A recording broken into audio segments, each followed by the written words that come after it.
All right. Hi, everyone. Hello. Just getting my bearings a little bit.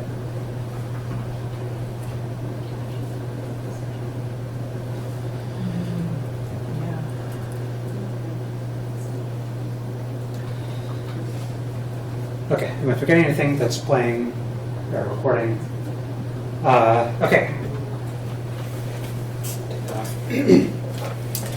So thanks so much for coming to the last session of the day.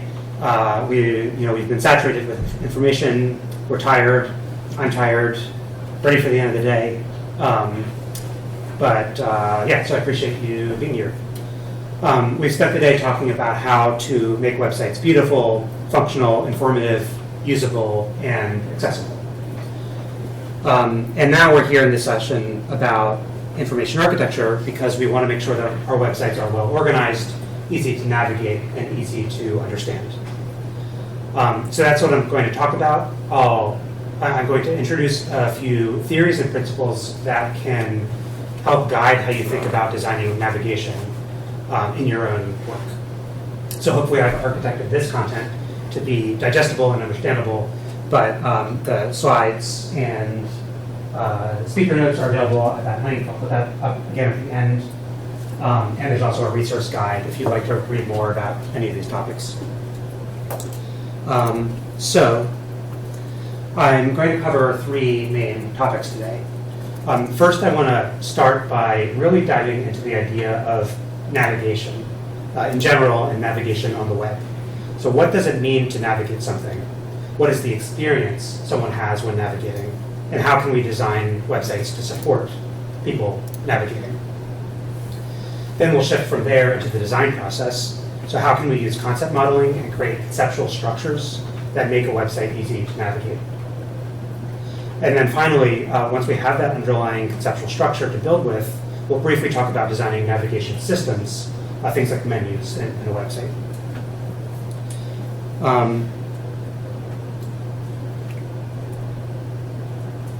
Quick bit about me. I'm Dan Zollman. I'm an independent consultant specializing in information architecture and UX strategy for complex digital products and services. Before consulting, I spent a long time doing IA and UX in-house at places like Vanguard, Tufts University, and the state of Massachusetts. And apart from IA, I'm very interested in topics like the theory of design, systems thinking, and ethical and responsible design. So not going to get into those topics today, but I'm always happy to chat about them. So to get to our main topic, let's start with a user scenario. This is a super interesting scenario, really energizing. Just kidding. Health insurance. So if you live in Massachusetts, where I live, and you don't have health insurance through an employer, how would you go about getting assistance from the government? There are a number of options. If you or a dependent meet certain eligibility criteria, then you might be able to get free or discounted health insurance. But even if you're not eligible, you can always get it through the state marketplace. But as we all know, trying to access government services can often be confusing and frustrating. If you've never done it before, you might not even know if insurance is available, what kind of insurance, or what would you call it? So as a thought experiment, if you're like me, you might start with a Google search for MA health insurance. Sorry, that's a bit small. So that's the Google search. The first few results include a number of private insurance websites, as well as some scams that are trying to take you off track. If you're savvy enough, which you might not be, you'd scroll down and find three options. The first one says Mass Health. Okay, Mass Health, Massachusetts Health. That sounds like what I'm looking for. But I also noticed there are two other links, both labeled Health Connector, down here. So already there's a bit of an information architecture issues, different labeling, different websites. But let's keep going. Now, for the sake of brevity, I'm just going to summarize some of the things you might see next along this journey, not go through the entire thing step by step. First, if you click through to the Mass Health content on mass.gov, the state website, there's a lot of information to wade through. And yet, there isn't anything here that's obviously written for somebody who's new. There's a page about renewing your insurance, a page that tells you how to enroll in a health plan, but only after you've already applied and been approved. A page that tells you how to apply. Okay, getting warmer, but I'm still not sure if I'm in the right place.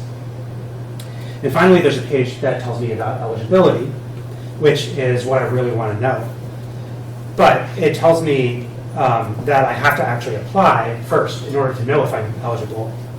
And what that means is I don't really know if I'm applying to the right program. And this whole time, there's no mention that these 3 programs are only a subset of the available programs. And no matter what, I'm always going to be eligible for something. So that's a really important thing to know. The second link from that Google search goes to a website called the Massachusetts Health Connector. And this website also mentions a handful of programs, but it's hard to find anything that clearly outlines what is available to whom. And then that apply button takes me to that third site, which is also called the Health Connector, which is confusing in its own way, but I'll stop here. Suffice it to say that getting health insurance in Massachusetts is not really an easy experience if you're not already familiar with how the system works. Later, let's say you do manage to get registered for a Health Connector plan, but you get stuck somewhere in the process. So you call for help. You wait on hold, you get to a customer service rep, and what happened to me in one of these instances was that they couldn't help me. They couldn't find my account in the system, and they didn't know why. Why was that? The reason is that there are different phone numbers for the Health Connector and for Mass Health, but both sets of contact information are displayed on the same website. It's a reasonable conclusion to think that the name Mass Health describes my insurance, and then call that number, but that may not be correct. So the point of this is not just to go on a rant about the usability of government services, although I do think we should demand better from our state government, our governments. The point is that this is instructive from an IA perspective. One takeaway is that there was a failure to account for user needs. At the beginning of this scenario, I hadn't really decided what I wanted. I just needed to know what's available to me. But much of the content I encountered required me to already know which government program I was interested in. Beyond that, there was a conceptual breakdown. My mental model was that I was looking for health insurance. What I found was organized in terms of programs or perhaps different government departments, Mass Health in one place and Health Connector in the other place. Start with the program and then get to the insurance later. But that's ambiguous. Are Mass Health and Health Connector the only 2 programs? What about all these other ones? Is the Health Connector a kind of insurance, or is it just a container for all the others? Or is it a container for everything except Mass Health? What about insurance from the marketplace? Is there a Health Connector inside the Health Connector? The structure is never clear. And this includes labeling and categorization and writing good descriptions, but it goes deeper than that. It's a structural issue that's pervasive throughout the entire experience. Another example. I have an application and I have an enrollment. Why are they 2 things? Does the application contain the enrollment? Are they steps? Does one contain the other? Are they steps in the process? Once I've finished enrolling, why do I still have an application? So this gets into the functionality and data models within the system. Whatever the right conceptual model is, it isn't clear and it isn't applied consistently throughout the experience. When it comes to the state website, there's a lot that Mass.gov does well. It happens to be built on Drupal. It has an extremely high quality of design, usability, technical infrastructure, a toolkit of thoughtfully built content types and templates. Content is written in plain step-by-step language that most Massachusetts residents will be able to follow. But you can have great UI design, great software, great concepts, and it still might not be enough without effective navigation and strong conceptual structure. So these things, Information architecture is not easy. It's easy to get tied up in more visible aspects of design and development and lose sight of how all of those things fit together. Often IA gets reduced to talking about navigation menus. We end up making guesses, or we let organizational politics define IA. And we know that's a problem because users don't think about your organization the way you think about it internally. They don't know enough about you to understand how you're organized. So, we build more than interfaces. We're building environments in which people live and work and interact every day. We are living in information. So the architecture matters. So now let's think about the navigation experience I just went through. I'm going to dive into that a few levels deeper. In web design, when we talk about navigation, we're often talking about parts of the website. Things like menus, links, search. Now, all of these things are part of a website's navigation systems. Many different elements contribute to that. But shifting that that mindset for a moment, I'm going to borrow a bit from another IA theorist, Andrew Hinton. He said, navigation is not a menu on a screen. Navigation is what people do. You're navigating when you're looking for information on a website, when you're scrolling on social media, reading about something, asking someone else to explain something to you, calling up customer service for help with your health insurance. Andrew said, my health insurance website just had a big update that made it a lot more navigable, and that's great. But what it does not do is help me navigate the broader system more effectively. It doesn't help me find my way, translate between divergent meanings, or interact with other entities very well. We say navigate, but we really mean understand. Andrew says that navigation is a handy label for humans perceiving and acting in an environment so as to understand what it is, how it works, and where to acquire the resources that each human needs. People use all of the resources in their environment to help them navigate. Andrew describes how navigation means being involved as a human being in a particular situation with particular needs, seeking the resources to meet those needs. We can build better ecosystems by understanding what those situations are, what the needs are, and what resources should be available. So, to summarize where we are so far, navigation is about using the resources around you to understand the system you're working within. It's about that correspondence between what you see in the environment and that overall system. But let's take that a step further. How do we make sure people can find that information? So human information seeking behaviors, and this is really a subset of all what are called information behaviors. But human information behaviors and information seeking behaviors have been a topic of study in relation to computer systems since the 1960s. Marcia J. Bates is one important scholar whose work has been very influential in the world of information system design over the last 50 years or so, starting with her early research on how people search in library catalogs.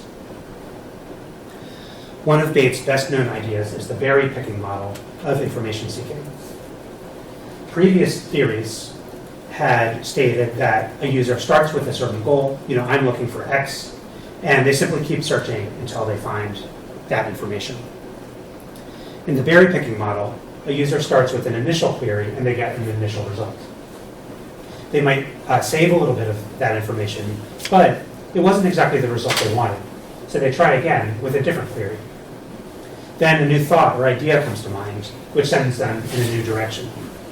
They continue along this semi-improvised pathway, gleaning different pieces of information along the way.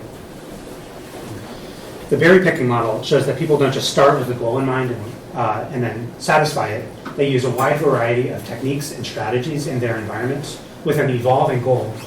And all of these techniques work together to help people navigate successfully. These techniques range from exploration without a concrete goal in mind to known item searches where you know that you're looking for a very specific thing. Donna Spencer outlines the 4 general categories of information seeking. This isn't everything. It's four that are useful to think about in relation to websites. So in addition to the first two, she describes how sometimes you just don't know what you need to know. Think about somebody visiting your organization's website. What would their experience be if they don't yet know what they need to know? There are also situations where you need to find something you've seen before, re-find it. Maybe you don't remember exactly what it is or how to get back to it.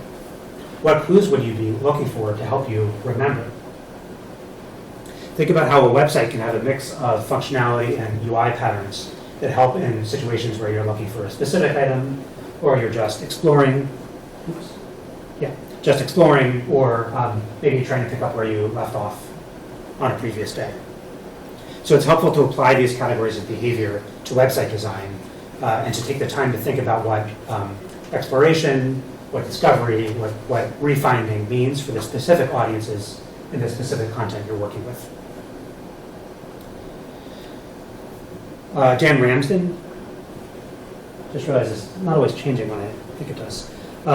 Dan Ramsden, he's an information architect and creative director at the BBC, describes how information behaviors range in the level of intentionality or motivation.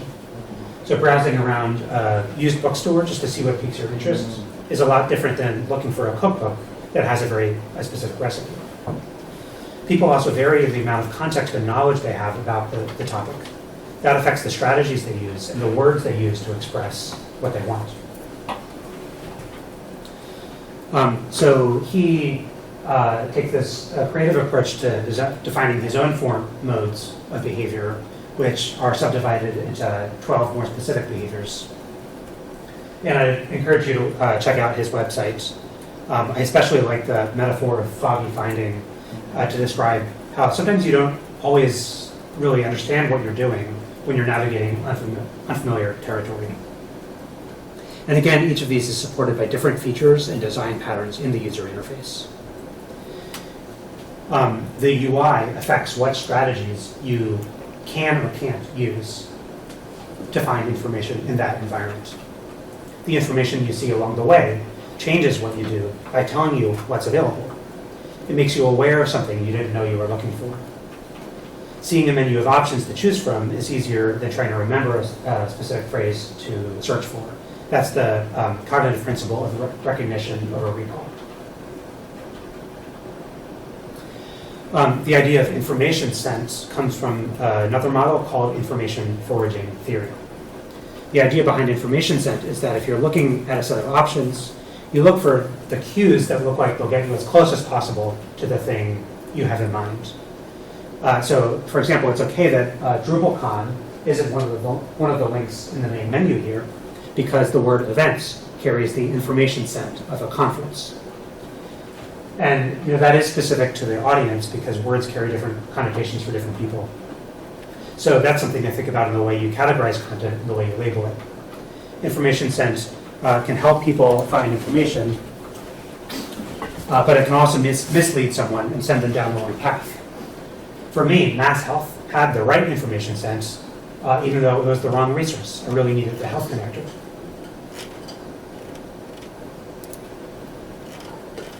So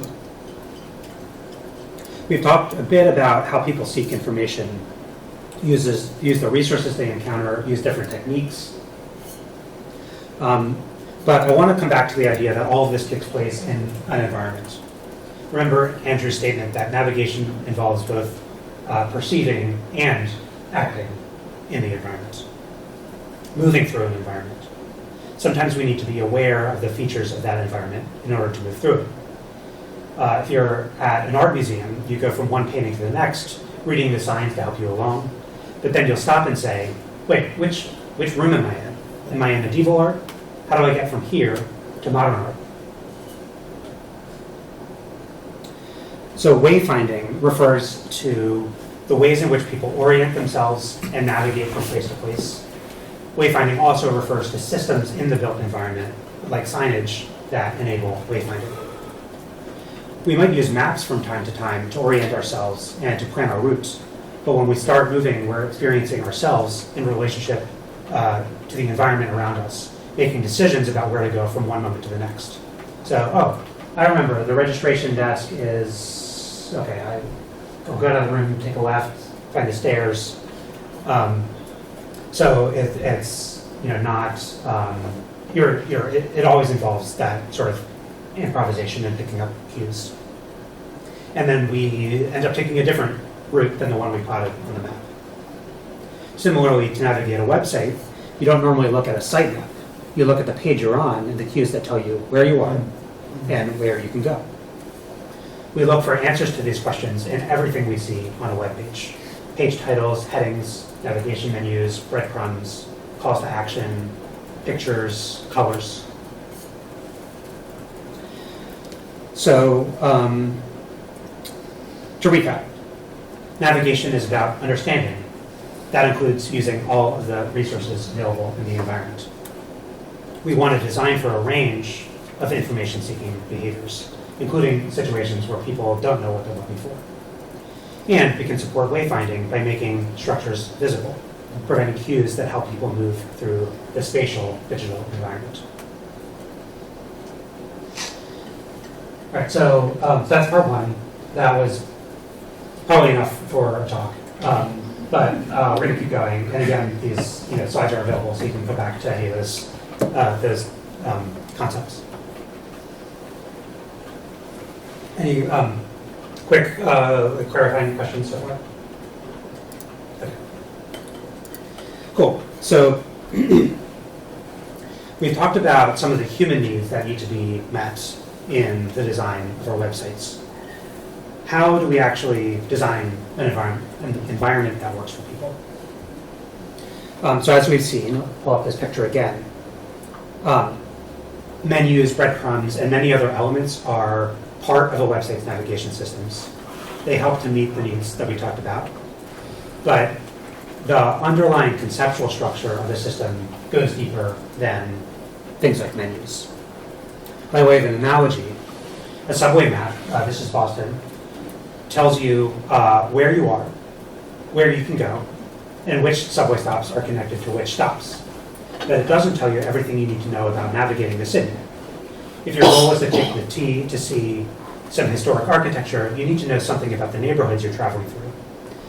It also doesn't tell you that it's a 5-minute walk from downtown Crossing to State Street, but a 12-minute walk from Mass Ave to Back Bay, because the map intentionally has a distorted scale. So these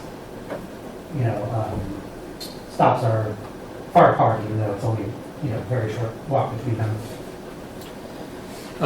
So the subway map is a navigation system with a specific purpose that helps you travel within a complex territory.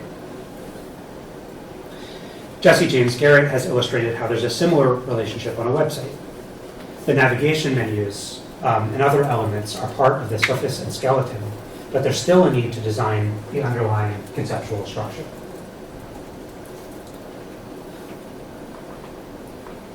What's the underlying structure of the Netcap website? The menu system at the top is part of that structure, but not all of it. Looking through the navigation menu, the web pages, we can uncover some of the core concepts that are important to Netcap. Things like the conference schedule, speakers, sessions, trainings, but also broader concepts like the Drupal community and higher education. We can start adding relationships between the concepts. Sessions have speakers. Sessions appear on the schedule. The schedule is grouped into different, what I'm calling agendas, like today, the summit yesterday, training yesterday. So we could keep going and add more concepts and relationships in more detail, but this is already starting to form a picture of Netcamp as a system. The key points I want to leave you with in this section is that it's really useful to be doing concept modeling like this in the website design and development process. Having a concept model helps us in a few different ways. It helps us to understand the underlying conceptual structure of whatever we're building. When we do modeling as a group, it helps to build alignment across the team. It helps to identify connections that might not have been obvious. For example, thinking about the conference's relationship to the wider Drupal community. And how that relationship would impact what we put on the website. It helps to resolve ambiguity. For example, the conference as a whole has a location. But each session also has a location, specific location within the conference's overall location. So when we look at the word location, there's actually a bit more that needs to be teased apart there. So then this becomes a foundation for designing and building the website. Foundation to think through organization, for creating content and linking it together. And then it informs content models and content types in Drupal. So how does that fit into our process? So how do we make sure that we arrive at a good conceptual structure? So when you're working on a big web project, I'm going to assume the process looks like some combination of these things. In the early stages, you're gathering lots of information that you're going to use to plan out the website. I find it helpful to think about that image is really tiny, but so this is a Venn diagram, 3 circles: content, context, and users. So this is a structure that comes from the information architecture book by Rosenfeld, Norvell, and Arango. And they describe IA as an intersection of these 3 things: content, context, and users. So in your projects, you're probably doing research and gathering information in all 3 of these areas. For content, you're auditing the existing content and content types, metadata. You're looking at how content has been categorized, identifying what content is missing. The context includes the business. What's the organization's mission, goals, success criteria? What's their messaging? What are they trying to communicate to their audiences? Context also includes the broader environment. During the pandemic, the context changed for many organizations. And then users includes everything you typically look at in UX research. Who are the audiences? What are the scenarios and situations in which they interact with this organization? What are the users' goals and needs? Which needs are not currently being met? Often, these are modeled in the form of personas, scenarios, activities, task analysis. Mental models are a really important tool for information architecture. That's about how's the domain organized in the thoughts and behaviors of users. So all that's to say, during the research phase, you're looking at elements in all 3 of these categories. But then you get to a point where you need to take all of that information and translate that to solutions. You might reach a moment of confusion or a loss of clarity, where you feel overwhelmed, struggling to understand all of this information. You need to establish your own perspective on how you're going to solve the design problem. In design thinking, we have the concept of ideation, or synthesis, or reframing in the middle of the process, where you come to a new understanding of the problem you're solving, which leads you to new ways of thinking about the solution. This process involves divergence, transformation, and convergence, breaking the problem down into pieces, putting them together in a new way. This builds upon the information we've gathered about users, content, and context. So this is where the practice of modeling comes in. Information architects like Abby Covert and Joe Elmendorf talk a lot about how diagramming and sketching and modeling are powerful tools to get through these challenging moments. Abby Covert says that diagrams are particularly helpful in grounding us when we feel anxious because we can use diagrams to fly through time and space and consume a fuller picture. We can zoom out on problems and see different solutions. We can find secure footing in an unsure environment.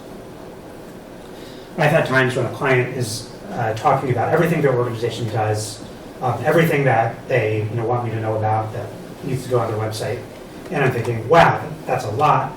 Feels like they're all over the place. My next step is probably to draw a picture to start making sense of it. So modeling is useful for understanding, getting through these ambiguous situations, synthesizing, mapping what exists, how things work, and communicating that understanding to others. And it's useful for meaning making, defining the concepts and relationships we discover, exploring new ways of putting things together, building alignment, and then creating that conceptual foundation for UX design, content, and data modeling. So here's a basic process to create a concept model. There are techniques for this, but the point is really to start with all of that information you can saturate it with and externalize that on paper or on screen. So typically you'll have concepts, which are usually nouns, and then the connecting arrow is the relationship, usually described with a verb. So concept 1 is related to concept 2. So going back to this example, having a concept model like this, example from NetCamp, helps us to ask questions. So at the conceptual level, we have questions like, what is a session? What are the characteristics of a session? Is a session the same thing as a training or not? What do we mean by location? And then at the content level, we can ask questions about how the content will be organized. Speakers and sessions are probably going to be node types in Drupal, while the concept of the Drupal community might impact what content will be written or what external sites will link to, but it probably won't end up being a node type. So then we can start to tease apart, what does that, that we need to know about all these things, but then how does that, what form will that start to take in the online experience? And then this helps us ask questions about navigation and sitemap structure. So I put together this quick sitemap based on the existing New England Drupal Camp website. So we can ask questions like, why does event info contain these 5 pages? Isn't the entire site event information? Why do the summit and contribution day have their own pages in the menu? So where's that? Yeah, so contribution day and summit, but the other 2 parts of the program don't have their own pages. Why is the Saturday schedule titled Sessions? Will a visitor understand how we've organized this? And I'm not saying that there's a right or wrong answer to any of these things, just that these are questions to ask. All right, so that's a little bit of a picture of what it looks like to put together a conceptual model. Use that user's context scheme, the Venn diagram, to explore the conceptual structure of the situation we're designing for. And we can use concept modeling to help synthesize, resolve ambiguity, ask questions like, what is this? What is that? Are they the same thing? Are they different things? And start to build alignment before we get into that more detailed work of content modeling and UI design. All right. So in the third part, let's see how this comes together and translates to navigation design.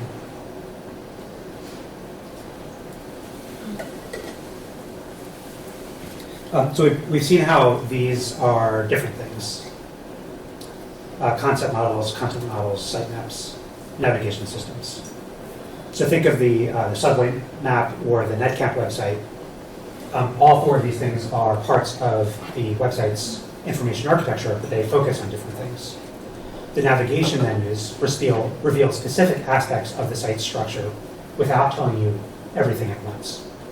And the same is true for other types of navigations within a website. They provide different ways into that overall more complex structure of the website and the broader system, like the health insurance system. On a more complex website, there might be multiple concept models or multiple sitemaps or multiple menus that serve different purposes. I'm going to demonstrate that with one more example of a project. and just walk you through how the context users model translates to navigation.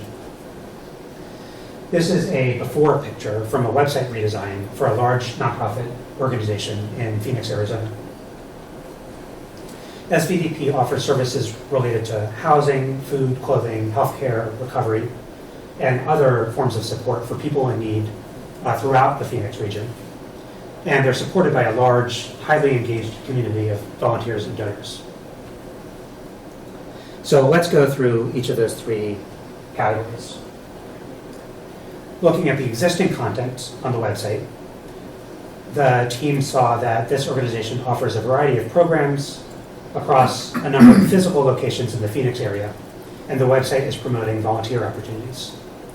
But in this version of the website, all that information is flattened together into one type of page called a program page. So this one is the program page for dining rooms. It's a little bit too small to read. Now, thinking about it from a business perspective, we learned about the organization's mission and goals. So, of course, as a nonprofit, they want to increase donations and volunteering, for example. But it was also important to understand the story behind that. So for them, volunteering is not a transactional relationship. It's part of a culture of meaningful service and community building. So these were really important things to convey through the website. In addition, the organization has built sustainable models for example, sustainable ways of placing people in housing where they actually stay long term.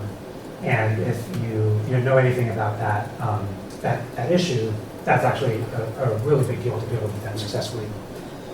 So that's also something really important to get across. From a user perspective, the website serves a highly diverse set of audiences. There are donors, volunteers, and then people in the community who take advantage of these services. But within those three categories, that breaks down into many more specific subgroups.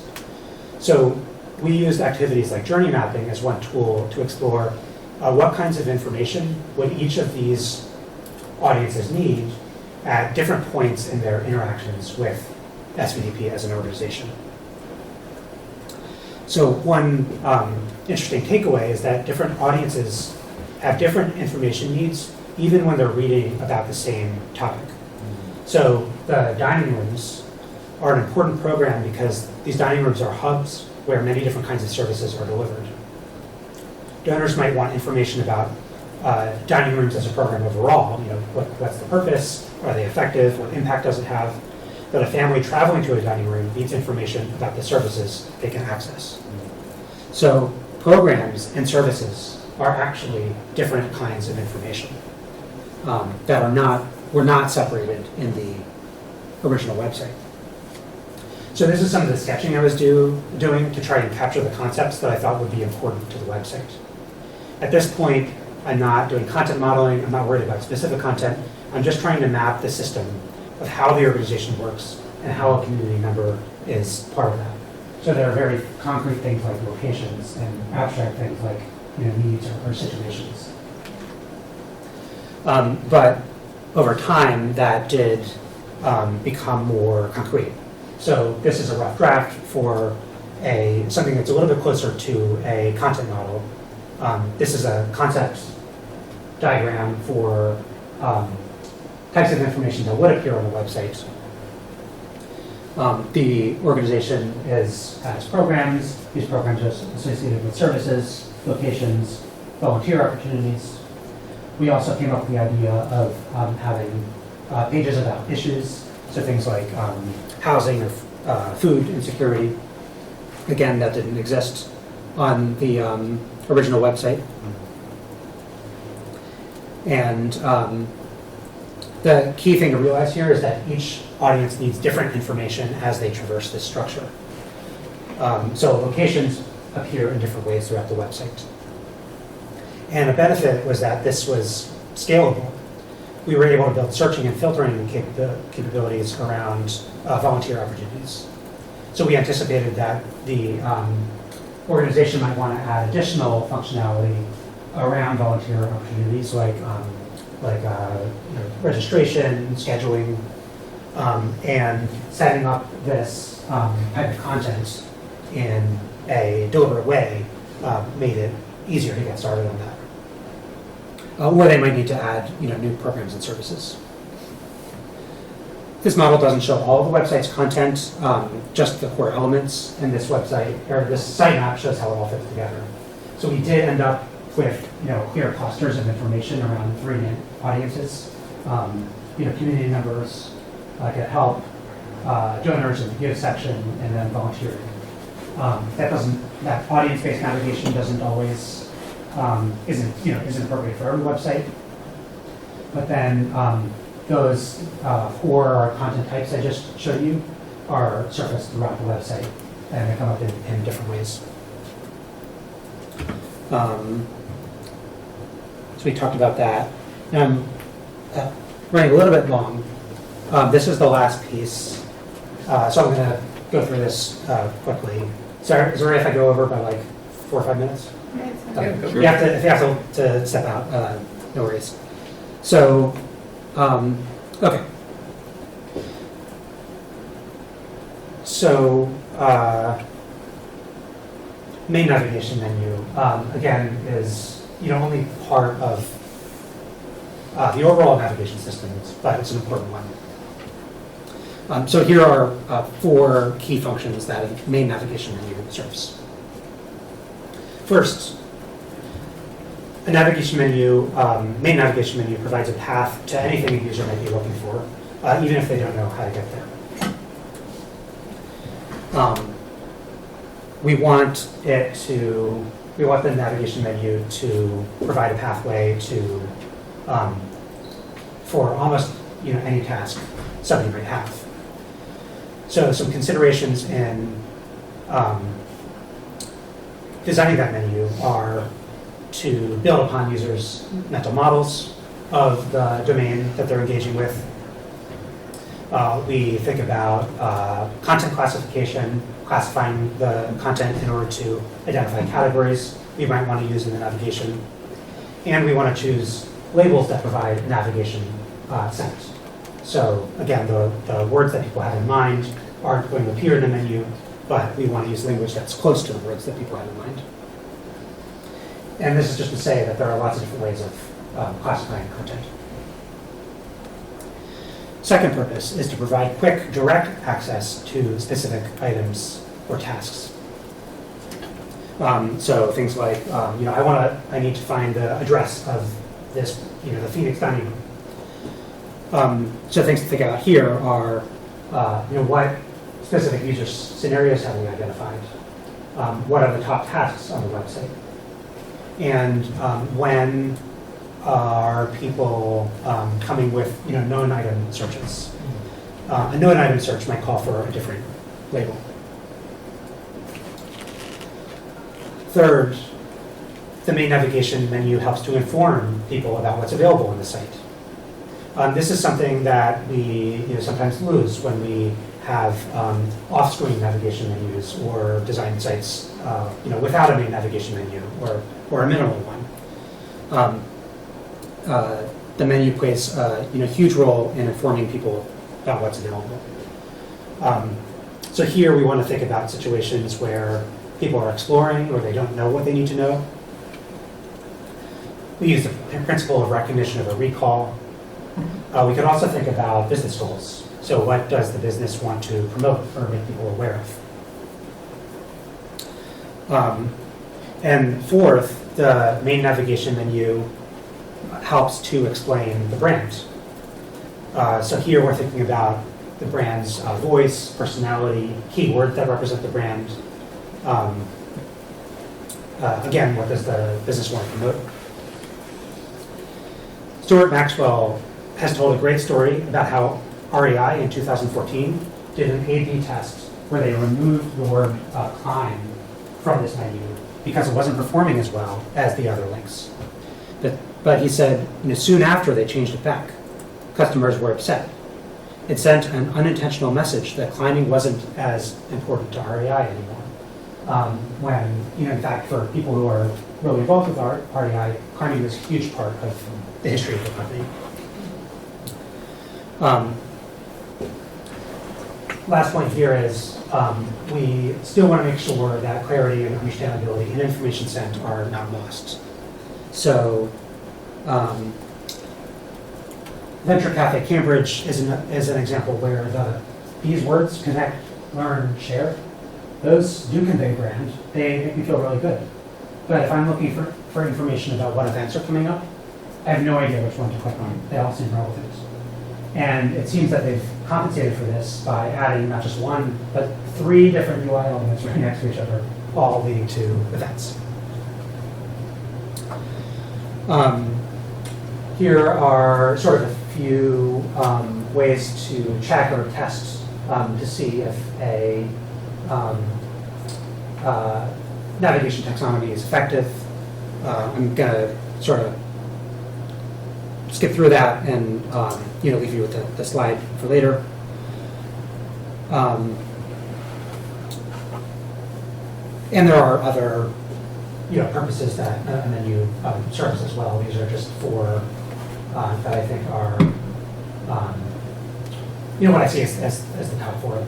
And depending on the website, some might be more important than others. So that is it. You can access the slides and speaker notes here.